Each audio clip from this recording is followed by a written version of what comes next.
দেশে ভূমিকম্পের after shock হয়েছে। শনিবার উৎপত্তিস্থল সেই নরসিংদীতেই আজকের ভূমিকম্পের উৎপত্তিস্থল। সকাল 10টা 36 মিনিটে এই কম্পন রেকর্ড করা হয়। ঢাকার অদূরে বাইপাইলে রিক্টার স্কেলে এর মাত্রা ছিল 3.3। আবহাওয়া অধিদপ্তর বলছে এই এলাকায় দীর্ঘদিন ধরে ভূমিকম্পন না হওয়ায় একটা বড় ধরনের কম্পন হওয়ার সম্ভাবনা রয়েছে। আরও জানাচ্ছেন মামুন হুসাইন। শনিবার সকাল 10:30টায় 3.3 মাত্রার ভূমিকম্প অনুভূত হয়েছে আশুলিয়ার বাইপাইলে।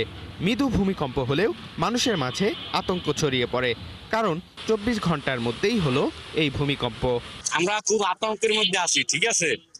আমাদের ডিউটি করতে অনেক ভয় লাগে অফিসে, কোন সময় দুর্ঘটনা ঘটে। আমাদের বাংলাদেশে যেসব বিল্ডিং গুলো আছে সব ঝুঁকিপূর্ণ, এতে থাকাটা খুবই আশঙ্কাজনক।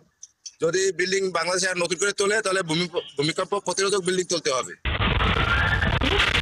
শুক্রবার ভূমিকম্পের উৎপত্তি স্থল ছিল নরসিংদীর মাধবদীতে। শনিবারের উৎপত্তি স্থল নরসিংদীর পলাশে।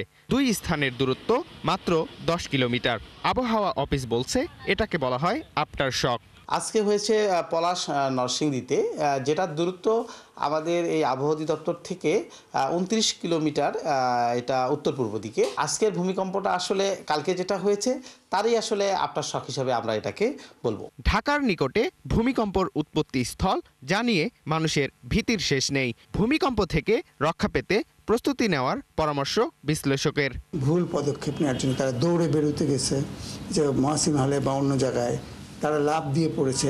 একটা শিক্ষিত ছেলে লাফ দিয়ে পড়ার তো কোনো কারণ নাই। কোথায় থাকতে হবে এটা তার জানা উচিত ছিল। না জানলে এটা কর্তৃপক্ষের উচিত, যেখানে অনেক ছাত্রছাত্রী একসাথে থাকে, বা সেখানে বলা উচিত যে এরকম কিছু হলে তোমরা এভাবে যাবে না। একটা জায়গা বের করে দেওয়া উচিত, যে যেমন 3 তলায় যদি এরকম হয় তোমরা এই জায়গাটায় এসে থাকবে, যেখানে বিমের নিচে আছে। সেই জায়গাগুলো তাদেরকে বলে দেওয়া উচিত। যেগুলো বলা হয় না, মানুষ প্যানিক হয়। ছোট ভূমিকম্প বড় ভূমিকম্পের লক্ষণ। তাই ভবন নির্মাণে বিল্ডিং কোড অনুসরণ ও মানুষকে দুর্যোগকালীন প্রস্তুতি নেওয়ার পরামর্শ। মামুন হুসাইন, 71, ঢাকা।